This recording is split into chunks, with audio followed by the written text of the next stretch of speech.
പരബ്രഹ്മസ്വരൂപനായ ഭഗവാൻ ശ്രീനാരായണ ഗുരുദേവ പാദകമലങ്ങളിൽ ശതകോടി പ്രണാമം. സജ്ജനങ്ങളായ പ്രിയാത്മ സഹോദരരെ, ഇന്ന് നമ്മൾ ആത്മോപദേശ ശതകം 49 മന്ത്രമാണ് മനനത്തിനായി എടുത്തിട്ടുള്ളത്. മന്ത്രം ഇപ്രകാരമാകുന്നു.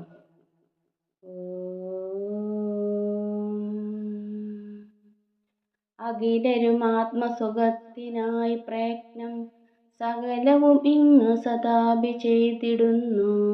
ജഗതിയിലിമ്മതം ഏകമെന്ന് ചിന്തിച്ചകമണയാതകതാരമർത്തിടേണം. അഖിലരും ആത്മസുഖത്തിനായി പ്രയത്നം സകലവും ഇങ്ങ് സദാപി ചെയ്തിടുന്നു. ജഗതിയിൽ ഇമ്മതം ഏകമെന്നു ചിന്തിച്ചകമണയാതകതാരമർത്തിടേണം. നമുക്ക് വാക്കുകളുടെ അർത്ഥം നോക്കാം. അഖിലരും, എല്ലാവരും, ആത്മസുഖത്തിനായി, ആത്മസുഖത്തിനു വേണ്ടിയുള്ള പ്രയത്നമാണ്. സകലവും ഇങ്ങ്, എല്ലാ വിധത്തിലും ഇവിടെ, സദാപി ചെയ്തിടുന്നു, എപ്പോഴും ചെയ്തുകൊണ്ടിരിക്കുന്നു. ജഗതിയിൽ, ലോകത്തിൽ, ഇമ്മതം, ഈ മതം, ഏകം, ഒന്നു തന്നെയാണ് എന്ന് ചിന്തിച്ച്, ഈ ചിന്തയെ ഊട്ടിയുറപ്പിച്ച്, അകമണയാതെ, ദൂഷ്യചിന്തകളിൽ അകപ്പെടാതെ, അകതാർ, അന്തരംഗത്തെ അമർത്തിടേണം, ആത്മാവിൽ അമർത്തി വയ്ക്കണം. ഒരിക്കൽ കൂടി അർത്ഥം പറയാം.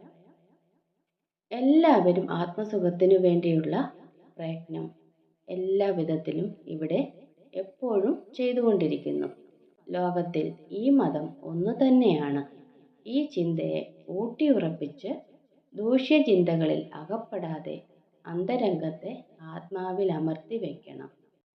ഇനി നമുക്ക് ഈ വരികളുടെ ആന്തരികമായ അർത്ഥതലത്തിലേക്ക് ഒന്ന് കടക്കാം. ഇവിടെ എല്ലാവരും കർമ്മം ചെയ്തുകൊണ്ടിരിക്കുന്നത് എന്തിനു വേണ്ടിയാണെന്നറിയാമോ?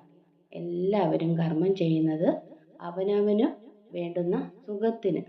ഓരോരുത്തർക്കും സുഖം വേണം. അതിനു വേണ്ടിയാണ് ഓരോരുത്തരും ഓരോ കർമ്മവും ചെയ്യുന്നത്. സുഖം വേണമെന്ന കാര്യത്തിൽ ഒരു തർക്കവും ഇല്ല തന്നെ. ഹിന്ദുവായാലും ക്രിസ്ത്യാനിയായാലും മുസൽമാനായാലും ഏവർക്കും സുഖം വേണം. കൊടിയ പീഡനങ്ങളും യാതനകളും അനുഭവിച്ച് ഒരുവനും ഒരു മതത്തിലും നിൽക്കാൻ ആകുകയില്ല. അവൻ സുഖമുള്ള മതത്തിലേക്ക് പോകുക തന്നെ ചെയ്യും. ഇപ്പോൾ ദേശാടന പക്ഷികൾ കാലാവസ്ഥ ഭേദം ഉണ്ടാകുമ്പോൾ വിദൂരങ്ങളിലേക്ക് പറന്നു പോകുന്നത് പോലെ നമ്മൾ കണ്ടിട്ടില്ലേ? അവർ ഒരു ദേശത്ത് നിന്നും മറ്റൊരു ദേശത്തേക്ക് പറന്നു പോകുന്നത്. അവ എന്തിനു വേണ്ടിയാണ് അങ്ങനെ പറന്നു പോകുന്നത്? സുഖം വേണം. അവർക്കും സുഖം വേണം. മനുഷ്യൻ തർക്കമില്ലാതെ ഒന്നിക്കുന്ന ഒരു സത്യമാണിത്. അതുകൊണ്ട് തൃപ്പാദങ്ങൾ പുതിയ മതത്തെ സ്ഥാപിച്ചിട്ടേ ഇല്ല. മതത്തിന്റെ കാതലായ തത്വത്തെ ഏവർക്കും മനസ്സിലാകുന്ന രീതിയിൽ എഴുതി തരികയാണ് ചെയ്തത്. അല്പനേരം ശ്വാസതടസ്സം ഉണ്ടായാൽ മതി, നമ്മൾ വിമ്മിട്ടപ്പെട്ടു പോകും, അല്ലേ? ഇന്ത്യയിൽ എന്നല്ല, ലോകത്തിൽ എല്ലായിടത്തുള്ള ജനങ്ങളും സുഖാന്വേഷികൾ തന്നെയാണ്. ഏതു തരത്തിലുള്ള സുഖമാണ് അവർക്ക് വേണ്ടത്? അവർക്ക് വേണ്ടത് നിത്യമായ സുഖം. അത് കണ്ടെത്തുന്നതുവരെ അതിലും ഇതിലുമൊക്കെ അവർ നെട്ടോട്ടമോടും. പക്ഷേ ആത്മസുഖം മാത്രമാണ് പൂർണ്ണ സുഖമായി ഇരിക്കുന്നത്. ഇത് പക്ഷെ ആർക്കും തന്നെ അറിയുകയുമില്ല. എല്ലാ യാത്രകളും, എല്ലാ അന്വേഷണങ്ങളും, എല്ലാ ചലനങ്ങളും, എല്ലാ പ്രേരണകളും അവസാനിക്കുന്നത് എവിടെയാണ്? ആത്മാവിൽ മാത്രമാണ്. ലോകത്തിൽ ഈ മതം അല്ലെങ്കിൽ അഭിപ്രായം ഏകമാണെന്ന് നാം ഓരോരുത്തരും മനസ്സിലാക്കണം. എന്നിട്ട് സ്വാർത്ഥത കൊണ്ട് ദൂഷിതമാകാതെ മനസ്സിനെ ആത്മാനന്ദ തലത്തിൽ വിലയിപ്പിക്കണം. അപ്പോൾ ഒരാൾ ഹിന്ദുവോ ക്രിസ്ത്യാനിയോ മുസൽമാനോ ആയിരിക്കുകയില്ല. ആദ്യന്തവിഹീനമായ സത്യസാഗരമാണ് അപ്പോൾ അവൻ. ജ്ഞാനസാഗരമാണ്, ആനന്ദസാഗരമാണ്.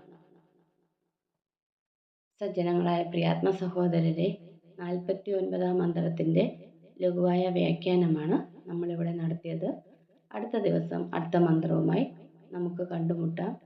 ഗുരുവും ശ്രീനാരായണ ധർമ്മം വിജയിക്കട്ടെ.